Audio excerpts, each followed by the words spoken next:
Hola y bienvenidos. Hoy quiero llevarlos por un recorrido muy interesante dentro del sistema inmunológico, un sistema que, aunque muchas veces nos protege, también puede cometer errores. Y uno de esos errores son las hipersensibilidades. En este vídeo hablaremos de las 4 principales, pero pondremos especial atención a la hipersensibilidad tipo 4, también conocida como hipersensibilidad retardada.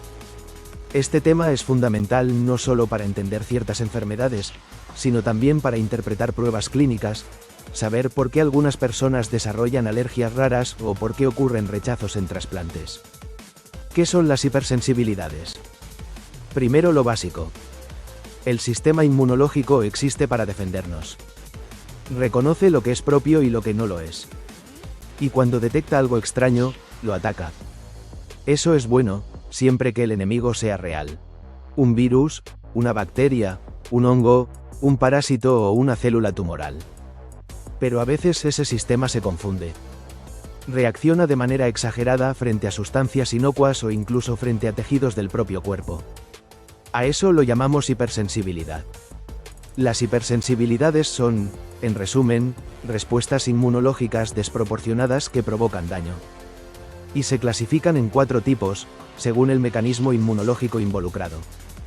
1. Tipo 1. Inmediata. Mediada por IgE. Es lo que vemos en alergias clásicas: asma, rinitis, urticaria, anafilaxia. 2. Tipo 2. Citotóxica. El cuerpo produce anticuerpos contra sus propias células. Ejemplo: anemia hemolítica autoinmune. 3. Tipo 3. Inmunocomplejos. Se forman complejos de antígenos y anticuerpos que se depositan en tejidos, como en el lupus. 4. Tipo 4. Retardada. Aquí no hay anticuerpos involucrados. El daño lo causan células T activadas, principalmente linfocitos TCD4+ y CD8+.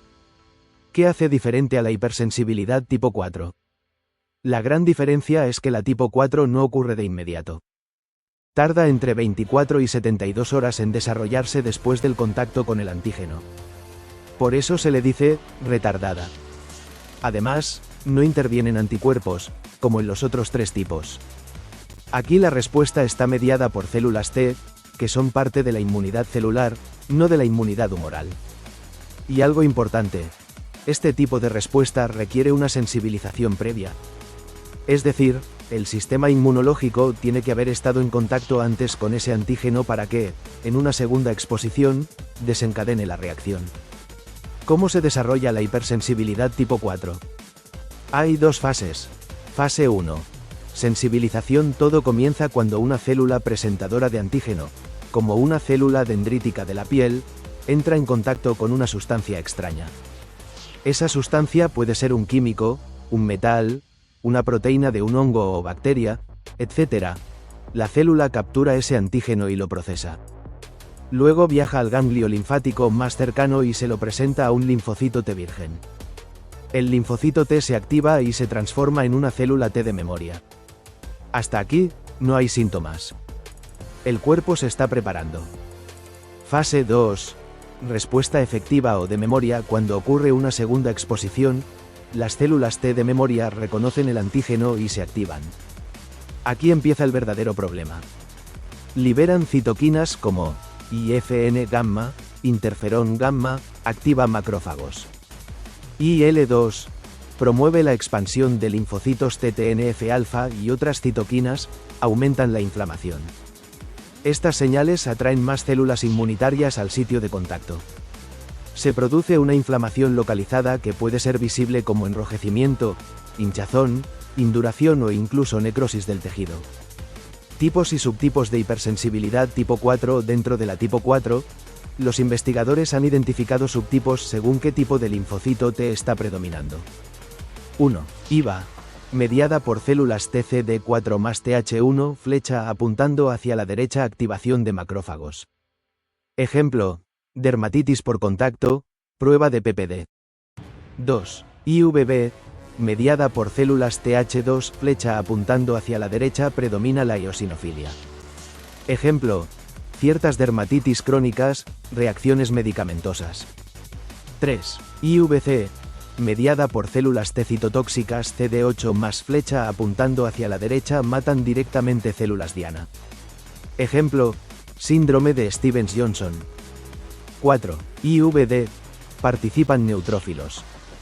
Ejemplo, pustulosis exantemática. Esto puede parecer técnico, pero entenderlo ayuda a explicar por qué algunas enfermedades tienen más daño tisular, mientras que otras presentan ampollas, úlceras o infiltrados celulares distintos. Ejemplos clínicos detallados. Vamos a ver algunos ejemplos reales, para que todo esto se entienda mejor. 1. Dermatitis alérgica por contacto aparece tras la exposición a sustancias como el níquel, el látex, ciertos perfumes o productos cosméticos. Luego de 24 a 48 horas, la piel enrojecida, inflamada, con picazón o ampollas. Suele afectar zonas de contacto directo: muñecas, cuello, orejas, manos. 2. Prueba de tuberculina o PPD se utiliza para diagnosticar infección latente por Mycobacterium tuberculosis. Se inyecta una pequeña cantidad de antígeno en la piel. Si el paciente ya estuvo en contacto, en 48 a 72 horas se forma una induración.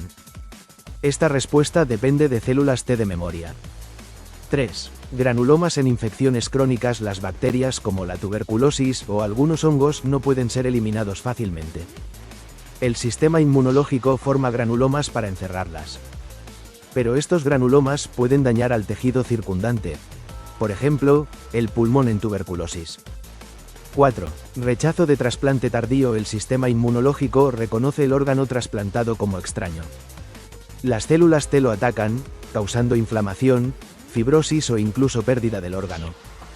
5. Reacciones medicamentosas severas. Algunos medicamentos provocan reacciones tipo 4 graves, como el síndrome de Stevens-Johnson o la necrólisis epidérmica tóxica. Aquí, los linfocitos T citotóxicos destruyen células de la piel y mucosas. Son reacciones poco frecuentes pero potencialmente mortales. Diagnóstico. El diagnóstico se basa en la historia clínica, la aparición retardada de los síntomas y en algunos casos pruebas específicas.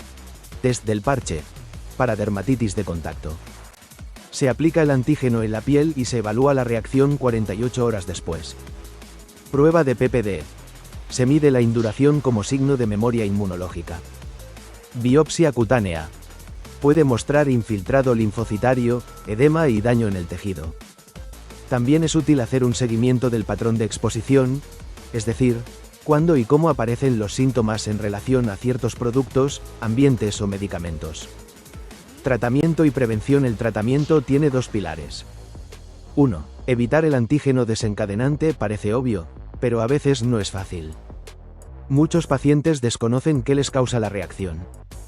Por eso el test del parche es tan útil. Permite identificar los alérgenos específicos. 2. Reducir la inflamación. Se utilizan corticoides tópicos o, en casos más severos, orales. También se pueden usar inmunosupresores como ciclosporina o azathioprina, según la gravedad. En reacciones graves, como en el síndrome de Stevens-Johnson, puede requerirse hospitalización en unidades de cuidados intensivos o similares a quemados. 3. Educación del paciente. Muchas personas no saben que sus joyas, guantes o cosméticos contienen alérgenos comunes. La educación es clave para prevenir futuras crisis. En conclusión, la hipersensibilidad tipo 4 es una parte importante de nuestro sistema inmune celular. Nos ayuda a combatir infecciones difíciles, como la tuberculosis, pero también puede volverse un problema en forma de alergias, reacciones medicamentosas o rechazos. Conocerla nos permite prevenir complicaciones, hacer diagnósticos más acertados y ofrecer mejores tratamientos. Y sobre todo, nos recuerda que el sistema inmune es una herramienta poderosa, que necesita estar bien regulada para proteger sin dañar. Gracias por acompañarme.